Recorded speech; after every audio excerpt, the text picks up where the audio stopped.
Acast powers the world's best podcasts. Here's a show that we recommend. I'm Jessie Cruikshank, and I've always been told I have a face for podcasting. So I launched a podcast. It's called Phone a Friend because each week I'll break down the biggest stories in pop culture. But when I have questions, I get to phone a friend. I'll phone a royal watcher to find out why Prince Harry is acting like a real housewife. I'll phone a tween to please explain Euphoria. And maybe I'll even phone a Backstreet Boy to find out if I still have a chance. I don't? Okay. New episodes drop every Thursday wherever you get your podcasts.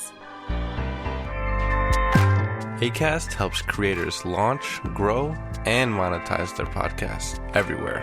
Acast.com. Hello, it's Dave here. I'm wifeless today. Kathy is on maternity leave, not from the podcast, from work. And I, like an absent father, have decided to go to the cinema with special guest Dr. Stuart Higgins from Scientists Not the Science podcast. Hey, how's it going? Yeah, good to meet you, Stuart. Nice Again, to meet you. Well, we've already before. met. Yes. So for anyone who doesn't know, which is probably everyone, Stuart's podcast also won a British Podcast Award on the night of the British Podcast Award, but we didn't meet then. We met at a later date. We met at a podcasting thing afterwards. That's right. An event. Yeah. It was good. Yeah. So we've been dying to have you on for a movie that involves science in some way, so you could debunk it. Yeah, so hopefully this will have lots of kind of I'm hoping of two things. I'm hoping it's either going to have lots of great science in it, or science references, or it's going to have lots of really terrible science references. I'm hoping for terrible science. Yeah, terrible's good. I want to come out of this movie and I want you to tell me, Stuart, I want to say, that's impossible, that would never happen, and here's why. Okay. So no pressure. No pressure, yeah, that's sure. That's exactly what I want. I guess what sort of, do you want to give the listeners a sort of general overview of the kind of science that you do? Yeah, so I am a research scientist at university. The research that I do is I basically make nanoscopic beds of needles on which we can put cells on. Yep. So take a very small bed of needles, thousandth of the width of a human hair, really tiny little needles, put cells on top, and you can either inject medicine into the cells directly or see how the cell responds. Spoiler alert, they don't like being on top of needles. They don't? Well, who does? They're not a big fan of it. Who does? No. So they're just like us. Yeah, exactly. You've just made them so empathetic. Yeah. I feel for those listeners. So your job is basically torturing cells, living cells, day in, day out. I've never used the word torture. I mean, that sounds awful. You're going to go to work tomorrow and not be able to face it. I know, it will certainly get to me. Yeah, no, it's looking at how cells respond on the needles. So you put them in a very extreme environment, see what happens, you understand some of their biology. I'd love to pick your brains on the science of Star Wars and midichlorians and all that. That could be fun, yeah. It'd be very good. That's for another time. Because we're going to see Valerian, City of 1,000 Planets. Is that actually in the title? I don't know. On the wall they've got just Valerian. They didn't bother with the colon. Which is a shame because I think City of 1,000 Planets sounds cool. It sounds good. That sounds awesome. I think it's setting it up for the franchise. I think that's the idea. Right. Yeah. Which might not happen. Because may not happen. Yeah. Apparently this has done it's done pretty well worldwide because Luc Besson, the director, is smart and he basically got the distribution network in every country in the world. We should also say this is apparently the most expensive French film ever made. The most expensive indie ever made in Europe, $180 million. There you go, you've got your facts. Got my facts. 180 million to make, was it? Yeah, budget. Budget. Whatever. Yeah, budget. I don't know sure what that means. That's pretty damn expensive. Yeah. So I'm hoping for, are you a fan of The Fifth Element? I rewatched it for this. Oh, did you? Oh, yeah, good. I did. You really did your research. I did my research. You're showing me up. I didn't. I'm not a fan of that movie. I saw it years ago. What do you think? It's got no substance. Yeah. It's just very, very visually kind of bright and appealing, but I just found myself drifting away. Nothing to grip onto. It's a bit too cartoony for me. All the characters are a bit stupid. They all no character has any kind of. Every character in the movie, which maybe is deliberate, has a moment where they kind of shrug and go, "Oh, that's a stupid thing. Oh, I don't know what to do now." It's almost like the writers. You can hear them giving up halfway through. Yeah. It's a real cult classic though. People love the Fifth Element. So I can imagine if you kind of grew up watching it and you grew up watching it with your mates or something, I can see why that would happen. It would have the Big Lebowski effect or Airplane or one of those films that hang on. What? Hang on, Stuart. What? Are you having to go with the Big Lebowski and Airplane in one sentence? No. They're good examples. Oh, okay, Airplane is one of my all-time favourite movies. This is about almost the first time I would have had to kick someone off the podcast. It's just been you walking home alone. Yeah. Oh my god. Yeah, no, I get what you mean. It's like it's that sort of childhood effect of it being compounded by nostalgia. Is that what you mean? I think so. That it had to be, what you're remembering is the film that you saw with your mates at a good time. Yes. And maybe watching it kind of cold years later, it doesn't quite have the same effect. Which I discovered recently is quite common with The Goonies. So all of us who grew up with The Goonies loved it. Try to show The Goonies to someone new, they don't like it. Yes. Yeah. I've found a few cases of that. Yeah. Anyway, we've got massively sidetracked, and as per usual, we're late. So the billing time was 15 minutes ago. We better go in. We'll see you on the other side of Valerian City of 1,000 Planets. Colon.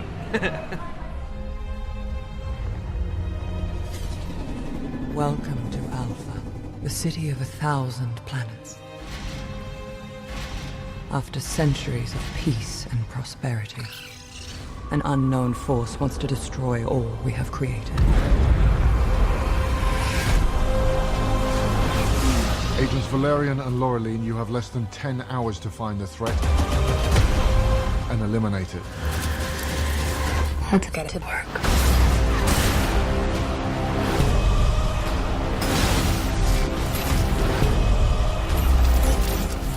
All right, so we are just out of Valerian and the city of 1,000 planets. Yeah, and not a colon. There's no colon. That's embarrassing. Yeah, well, I thought there was a colon as well, but yeah, as soon as the title came up, we realised something was amiss. Yeah. And also, I didn't realise that Valerian is the name of the character, not the city of 1,000 planets. The city's Alpha, the lead character is Valerian. Yes. So firstly, when we got there, we were a little late.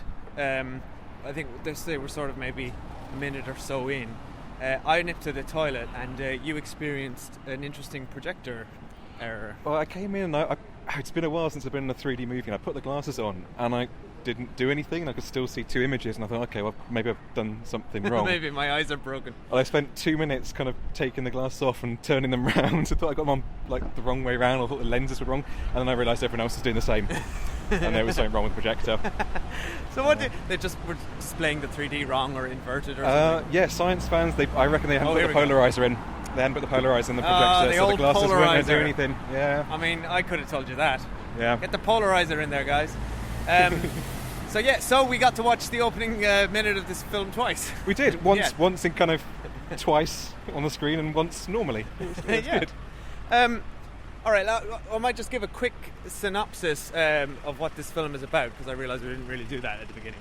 So, it's basically a big sci-fi epic about two secret agents, one called Valerian, as it turns out, played by Dane DeHaan, and then the other, his partner, was it Laureline, played by Cara Delevingne.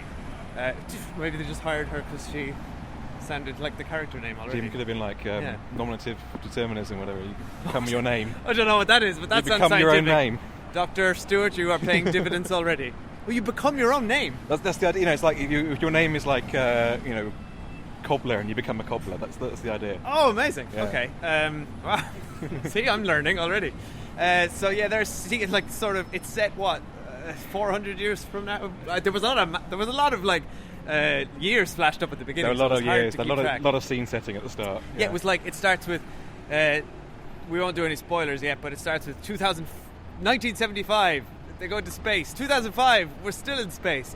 2100. Still in space. Yep. And then, we met some aliens. And then 400 years later. So I couldn't keep all that maths in my head. I don't know. Yeah, where are we up to? 26th century, maybe? Something like that, yeah. I didn't really notice. Ages in the future. Yeah. So whatever, they're secret agents. There's a big mission. Stuff happens. That's the plot. Basically, yeah, isn't it? Yeah. So, Stuart, what did you think of that? So generally, visually, I loved it. Same. I thought it was kind of it's really vibrant. It's just really colourful. There's lots of colours in there. Just really amazing to look at. Wasn't it? Yeah. And the level of detail and the level of elements going on in every scene, the complexity of the CGI was really impressive. And pretty. I think we're at a stage with CGI now where it looked.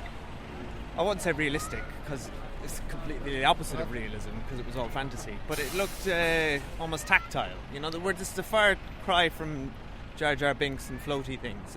Yeah. You could see that $180 million on the screen, I thought. You could, and the characters of the pearls. For a moment at the start, I couldn't work out whether these characters were kind of human with CGI or fully CGI. I think they were fully CGI, but there was actually a moment where the kind of skin textures and things are really realistic. Yeah. Yeah. But they were quite good performances, I thought. What were they called? The pearls at the beginning? Pearls, yeah. Yeah. Yes, same. I thought it was a treat to look at, and I thought I kind of really liked this movie. I mean, it's hugely problematic. There are a lot of problems with this movie. So many problems. There are a lot of problems with this movie. The screenplay needed to be thrown out. And somebody else needed to come in and fix that. A lot of stereotypes from previous decades, I felt. A lot of stereotypes. It's sort of it's a shame Kathy didn't come with us, because I think she would have had a lot to say about the gender politics. I fell out of love with one of the characters pretty quickly. Which one? Within Valerian. Within the opening scene, within his first scene, I instantly hated him. Well, let's talk about him, because I'm with you. He was terrible. He's just awful. He's an awful human being. What's he supposed to be? Dane DeHaan sort of plays him. I swear he was like doing a Keanu Reeves impression. Yeah. Like, it was almost like this sort of... Yeah, very much, yeah. I'm so... Oh, I felt like Bill and Ted. At one point I was thinking of Bill and Ted. That was the... It's this sort of Californian surfer laid-back thing. Yeah. But he's putting on... It sounds like he was putting on a voice. Yeah. Like, hey, I don't care about that, because I'm Valerian and I love you. And I thought that was going to be the joke. Yeah, like, it I thought was that was a going to joke. be. I thought it was going to be the kind of they're being kind of slightly ironic. He's playing this kind of real stereotype of a character, and things will change. There'll be development around that. But, but no, he just stayed the same. Yeah, he just stayed the same. I mean, there was sort of lip service paid to a character arc at the very end, where there was a throwback to a line at the beginning. But largely he was just. I mean, he's hard to pick out anything definable about his character, except he tells you very explicitly at the beginning, during like scenes of exposition. What's your problem, babe? I'm a 7-star major. I've fought 1,000 battles. I've killed 260,000 dudes and 16 completed missions. It lists off his service record, even though that's his partner who he's talking to. Who clearly knows that. Yeah. Has worked with him for many years. Like the exposition. Oh my god. Yeah. Very clunky. The exposition in this movie. Wow. Another one of my favourite ones was when they arrived to the aforementioned Alpha city of 1,000 planets. Yeah. And they had to ask Alexa. Was it the name of their ship? Essentially, it was Amazon Alexa. It was basically Amazon Alexa, the name of their ship. Going, Alexa, can you basically tell us everything about the setup for this scene and for the rest of the movie, please? And it sounded like Alexa. That was so funny. And it did sound like Alexa. It essentially was, for all intents and purposes, very subtle product placement. Yeah. They're basically going home. It's like if your sat-nav told you everything about your house. Welcome back to your house. Your house has 2 stories, 4 rooms. It was built in the 1970s. You don't like your landlord. It's gonna. It's really weird. So clunky. Yeah. But the worst thing was the characters were encouraging it, so they were like, interesting. Tell me more. Specifically about this detail that will be handy later on in the film. Awful. Oh dear. But you know what? Despite how bad all of that was, I kind of just loved it. I know. That's the weird thing. I found it really fun. And inventive. I thought there's a lot of invention in here. The scene in the market is brilliant. Yeah. The market scene is absolutely sublime. I would say we'll give minor sort of details about what this is. It's essentially a giant shopping mall with 1,000 shops where tourists go to visit, but it's in another dimension. So to see it and touch things in it, you're in a giant desert, but you have to wear sort of virtual goggles to interact with it. You kind of augmented reality with some nice kind of throwbacks to kind of current technology. Yeah. Looking through your glasses and it's showing you extra information and stuff. Nice bit of current tech. It felt very sort of it felt very easy to understand. Yeah, it did. Yeah. That's what sort of was disappointing about this movie. There's some guy shouting here. Let's move away from here. Let's walk away that way. We're just walking through the central of London here at the moment. But there's the dialogue and the story setup was so clunky. But in other areas, I thought they introduced the tech so seamlessly because they just showed it to you and very quickly explained, like, because they had a lot to get through in that scene. It's like, you put your hand in this thing, and then your hand's in another dimension, but you just press this button to get it out, and it's kind of like, yeah, fine, I get it. Yeah, it was very easy. There was no kind of mind-bendingness of, how could that possibly work? Or anything. You're just easy, straight in. Yeah, that makes sense. That'll do. And a lot of it was just very, very visual. Yeah. Like instant, and even the opening scene where you're meeting this new world and it's all fantastical. It was all just very like, this is it, accept it. So it's kind of it's a weird, conflicted movie, really. Half of it was done really well, and the other half was done terribly. Yeah, it felt like there were some really good people working on this movie. And they were all in the technical department. I don't know. Yeah, they maybe weren't. They were all in one or two departments, and maybe some of the other departments could have done with them as well. Like it is really weird because it was visually, stunning. There were moments that are genuinely quite, not laugh out loud funny, but it's quite enjoyable. They're pleasant. There's some really nice scenes, unintentionally and unintentionally as well. Yeah. And things like the market scene where they're doing clever things that you don't see that often. They're using Getting proper mental health care can help you feel more like you. That's why Cerebral offers convenient access to online mental health services, including therapy and medication management. Cerebral's diverse clinician team can help with anxiety, insomnia, relationship issues, workplace stress, and more. You can schedule and communicate with your care team through Cerebral's mobile app and attend your sessions from the comfort of your own home. Get started with or without insurance. Plus, you can use your FSA or HSA. Start your first month for 50% off at Cerebral.com/ACAST. Using the kind of the sci-fi world they've set, the rules they've given in their world, and they're using it to good effect cinematically. They're kind of jumping between moments and doing clever stuff with the rules they've set themselves. Exactly.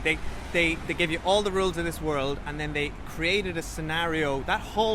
It's essentially a heist. That whole thing was very, very well put together and really, really entertaining. Yeah. I thought that was pretty much worth the price of admission alone. Well, maybe not the normal London cinema prices. Yeah, maybe a kind of reduced kind of... like a student discount kind of price. Yeah, something like that, yeah. I would say, it's a tricky one because I probably wouldn't recommend this paying full price for this experience. I don't know, would you come out sort of narratively satisfied? But it's definitely one I think people should watch. If you're anyway inclined towards sci-fi, there's some great ideas in here if you can just get past the sort of laughable dialogue and plot.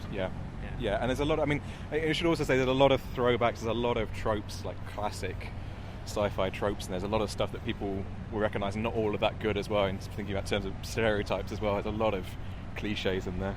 Yeah, there's a lot of references to like, you're a ladies first, and all this. I don't like your driving because you're a lady. And there's it's not really a spoiler, but there's a scene where they basically get Cara Delevingne to try on dresses. That's a scene, which I'll admit I got a chuckle out of, and they were trying to make me laugh, and they made me laugh. But you're right, it's all rooted in very dated stereotypes. It felt like an old man. It felt like an old man to do it. Yeah, it really did, and it felt like having rewatched Fifth Element ahead of this, you feel like he hasn't really progressed in those 2 decades. There wasn't really much that changed in terms of the kind of worldview there. Such a shame, really. You feel like if Luc Besson just worked with a talented sort of script doctor or something, this could have been punched up really nicely. If they'd with the right script, all the elements are there. The settings, the scenes, the world they've created, the sci-fi elements. It's brilliant. It's poised to be something really great. Yeah. And it's let down by there are moments where I was thinking, oh, this is just a joke. They're kind of parodying the form. Oh no, wait, they're not. It's like that's the kind of like, oh no, that's literally where the plot is going. That's just the plot. It's just that simple. Like. Before we move on to Spoiler Street, I do want to get some of your insight on any of the scientific aspects of this. Was there anything that sort of stood out to you as interesting or really stupid? Do you know what? In general, it wasn't too bad. So I will confess, I read the film's website beforehand to look at the characters and see what they're. Films still have websites, do they? Yeah, it had a website. It's got a VR website. Right. Yeah. That's kind of cool. So there's a plot around a creature that can replicate things. Yeah. Which you can't do, unfortunately. So we're going to replicate the problem. So you can, we could say like a 3D printer is a replicator. So it's great if you want to take your thing and recreate it in plastic. Yeah. knock yourself out. But the idea that a creature could take in an object, analyse it perfectly, and then recreate it. Yeah. And just to go into some minor detail about what the creature does, it kind of just shits it out. Right? It really does. You really feed it does. something, and it shits out multiple copies of it. Yeah, and to be fair, the animation, it gives it an amazing. You've got to watch it really closely. Its eyes, when it does that, it's really funny. It kind of its eyes kind of widen as it kind of squeezes out whatever it's replicating. Yeah, because it's taking a shit. Yeah, it's really really quite funny. So that was a bit. But then they threw away a lot of characters very quickly, and they introduced a lot of characters at the start when they arrive in the city, but we never see them through the films. There was something about some kind of doctor characters that can heal you and stuff, and some IT characters. There's a whole. I don't even remember that. There's a whole scene where when they fly in, I ask Alexa to tell them about the city. Oh yeah, all the exposition. All the exposition. And nothing paid off. And it's like, are we just setting this up for the sequel? Because that's what that feels like. I kind of loved all that. I mean, we were joking about how bad the exposition was. It didn't make any sense, but I loved it. The whole thing felt fleshed out. Like it really did. I mean, and to be fair on it, what it is doing is it's saying to you, no, look, we thought about this. This is a real city. You can really buy into this. Yeah. It's got all these different characters, and that was fun. I love I wanted to buy into that world. I really love wanted all the to. aliens. I watch more things set in this universe. Yeah, that would be a great TV series based on it. Wouldn't it? That'd be a really good kind of sci-fi. Yeah. Except, who was the biggest letdown? Was all the humans. Yeah. You had. Well, let's just move on to Spoiler Street because I want to kind of get into some nitty gritty. Yeah. All right, so we're moving on to I say Spoiler Street. We're just walking around in circles. It's a spoiler fountain at the moment. But fountain is spoiler fountain. Trafalgar Square. Well, the lights, spoiler lines. We're in Trafalgar Square. I mean, if ever there was a more prestigious place to talk about a stupid movie, it's right here. So spoilers now for Valerian and the City of 1,000 Planets. I just love that title. Yeah.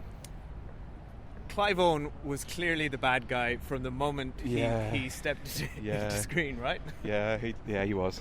Like, I swear he was just throwing shade around from the second he got there.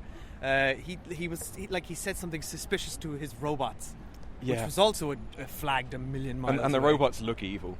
You know they're evil robots straight away. They've been designed. Yeah. They're streamlined black. Yeah. And he basically said something to them before we were supposed to know he's a bad guy, which was like, don't forget to execute the kill order if it all goes wrong. Yeah. Yeah. It was like, well, you're a bad guy then. Yeah. So really, I thought the plot was basically a huge letdown. But it was. That's what really, especially towards the end of the movie, as to the plot, you just went, oh, this is really just not giving me anything that I want from the story. There was no surprises. No. Where they got to was exactly where we thought they were going to end up. Yeah. It was clear that those aliens were living peacefully in the radiation zone. Yeah. Like everything was signposted so heavily. Yeah. It was just completely blah. There was a scene where I think there was a point where we both started laughing because they just kept reinforcing what. They just kept telling us again and again what had happened. Oh yeah. It's like, we get it. The Clive Owen, that was the Clive Owen reveal. The Clive Owen reveal. Where Valerian and Laureline are basically telling him back to him exactly what he did. Yeah. So you tried to cover up you executed the order, and you tried to cover it up. And you kill everyone who did it. It's like, with flashbacks. With flashbacks yes. to really hammer home exactly what happened, just in case, telling us 3 times wasn't enough. So funny. Yeah. But that's what I love. I love that stuff. This movie was so bad it was good, and also so good it was good. I'm not sure it's bad enough to be that good. I don't know. I think it's at times it was. It sort of dipped its toe. In times it dipped, and there were times where we were chuckling away because it was that bad. But it was. I feel like it had to be another level of bad to become good again, and it wasn't quite. It wasn't quite there. Enough. Fair enough. It's such a mixed bag. Such an interesting film. It is an interesting film. You don't see movies like this anymore. It was such a huge gamble, wasn't it? Yeah, and it wasn't a Marvel movie. Yeah, exactly. But it was, and clearly the money's gone on the CGI. It is visually spectacular, and it, maybe the pearls remind me a little bit of Avatar, and kind of, Agreed. And there are, the story is essentially humans done wrong, and blew up a planet. Hang on. Right? Yeah. Also Avatar. You're right. right. Yeah. And hang on. Yeah. Apparently, I read beforehand. Apparently, when Luc Besson saw Avatar, he stopped work on the script for Valerian because he thought it was too good. He thought the CGI graphics were so good that he couldn't top it. He couldn't top it then, and had to wait for, I would assume, money, but I would wait for it to kind of become fair better enough. again. I think he caught up. I think he did. I mean, it is a beautiful movie to look at. It really is. Yeah. The problem is James Cameron has also been working for the last 8 years on his Avatar sequels, which are probably going to come out and look 10 times as good as that. Yeah, and it's just the plot. You just know where it's going straight away. You really know each element. You know how it's going to resolve. And then I really didn't like the love thing, which was nothing landed there. Didn't believe it, any of it. No, but so the idea is essentially that he's like a bit of a kind of player. He's kind of we get to see everyone he's slept with essentially at the start of the movie on his playlist, which is like horrible. What does that mean? It's just really horrible. But what is a playlist? Is I don't understand how that word is used in this context. Yeah, because that's for movies or anyway. Sorry. Movies you can share it with your friends or something. I don't know, like subscribe or something. It's just really horrible, really really horrible. And he's essentially asking her to marry him, right? We are on a spoiler strike. I can see all this, right? Yeah, okay. Go for it. Yeah. Fine. So he asks her to marry him at the start, but the whole start scene is basically the fact that he's an idiot and she doesn't really like him. Yeah. And then by the end of the movie, surprise, she likes him, but nothing has changed. Gets married, but nothing has changed. He they hasn't. They changed. haven't enough time to talk in the movie. They've been too busy doing their jobs to have really developed this. And clearly they've done this kind of stuff before and it hasn't changed. So like, the problem is you don't buy into their history. You don't buy into the history of the characters. They're too shallow as characters. They really are. They're far too shallow. But they also didn't seem experienced. They No. seemed like I think they're cast too young. They're supposed to be these sort of grizzly warrior types who've seen it all, but like they're in their 20s. They walk into these scenes where they're kind of being saluted or doing military things, and you kind of think, hey, why are they getting respect? I don't believe that you'd have respect at that age. They're essentially children, because everyone else in the room was in their 60s. Yeah.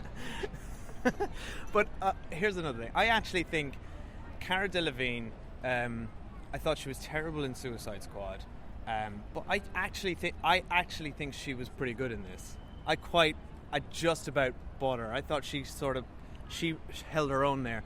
But Dane DeHaan, before going in, I would have said is the more accomplished actor, because I've seen him in some great roles. I think he's a really interesting sort of intense actor. But he's miscast in this. This role did not do it for him at all. No, he's not. He's not a charismatic, roguish lead, which is what that character is. You need a Chris Pratt or someone, basically, and that would be too close to Guardians of the Galaxy. But you know what I mean? You need that. Just a dick. He's just a dick. He's just really a dick. So yeah, I don't know what else to. You got anything else you want to sign off with? I think we have. I feel like all the elements are there, all the ingredients are there. It's a beautiful world. It's a beautiful setting. I was buying into that. I love the tricks they play with the rules of the world they set up. Really clever scenes. The market scene, really really clever. Just the character, the plot is just awful, and I didn't believe the main characters, and I didn't like a lot of the kind of really cliched stereotypes that were kind of going throughout the movie. I guess it's the story is dog shit, but the incidents are fun. The element there are some really great scenes in there. Really, really even in the middle when the story just goes off the walls, it's just there's a whole subsection where she's like she touches a butterfly and then it's a fishing hook, and then suddenly she's been taken in by cannibals, and that's all quite good fun. It's quite fun. Silly, and things like him, like he's going to shoot the spaceship. He's locked onto the spaceship. The missile goes. The spaceship splits into lots of little spaceships. It's quite clever. Nice. It's nice little tricks that kind of things you don't expect. It's kind of nice. I like that. So it's rare you can go to a sci-fi movie and be like, oh, I've never seen that before. Yeah. Which I got several times throughout this. So I think it's kind of a win in that regard. Do you know what I wish? I wish because I think Guardians of the Galaxy, I love those movies and they're great fun, but you don't ever get a sense of that universe as like where everything is or what the politics of everything is, and I never understood any of the alien races or the bad guys, but what you get is a great sense of the characters and the great fun, and the dialogue is snappy. I feel like if you took those elements of Guardians of the Galaxy and plugged it into the world of Valerian, you'd have the best movie ever made. It's close. it's just not there. It's just really it's just not there. It's so disappointing, isn't it? And I don't know. You could just see how close he was. Yeah. All right, Stuart, tell the lovely Cinemile people where they can find more of your podcast. Yeah, so I do a podcast where I interview scientists, but not about science. There is no technical stuff. There is no sciencey detail. I just talk about culture and things like a lot of scientists are really insecure. That's what I like included. about your podcast, that I can understand it. It's meant to be. It's not. It's deliberately not meant to be science communication. It's meant to be kind of like, hey, we're humans too. That's literally it. Not just people in white lab It's coats. literally like, we're kind of like, we're all terrified as well, walking through this world. That went deep. I apologise. That went a bit deeper than I was expecting. It's not quite that deep. It's a bit more lighthearted. That's just you screaming into a microphone. It's just me screaming to the void, white noise. Yeah. So it's called Scientist Not the Science. You can find it online. SciNotSci, SCINOTSCI.com. Great, and check it out. It's very, very good. I really enjoyed it, and award-winning podcast. Thank you. Yeah. Well, yeah. Stuart, I feel like I want to call you Dr. Higgins. I feel there's this impulse to call you Doctor because it just gives you such stature. Dr. Stuart Higgins, thanks very much for coming on, and thanks for your insight. Kathy will return normal service at some stage. You can check us out at the Cinemile on Twitter, or check us out on Facebook or Instagram. Please subscribe to us on Acast, iTunes, or whatever you listen to your podcasts on, and give us a quick review if you have a minute, because it really does help. We've just did about 25 laps of the fountain in Trafalgar Square, and I think it's time to go. I'm not very good. Kathy's usually better at telling me to shut up. I don't know when to stop. I mean, tell me to shut up, Stuart. Shut up. If you say so. Bye. Bye.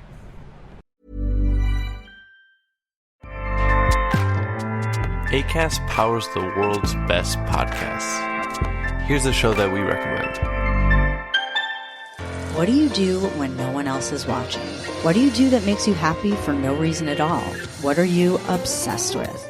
I'm Leslie Arfin, and I'm a writer, but I'm also a dancer, a painter, a vapor, a dollhouse enthusiast, and basically just an overall hobbyist. My podcast, Filling the Void, is all about what other people are fanatically into. We talk about hobbies, even if you don't have one. Listen to Filling the Void on Tuesdays on the Erios Network, and subscribe wherever you get your podcasts. Acast helps creators launch, grow, and monetize their podcasts everywhere. Acast.com.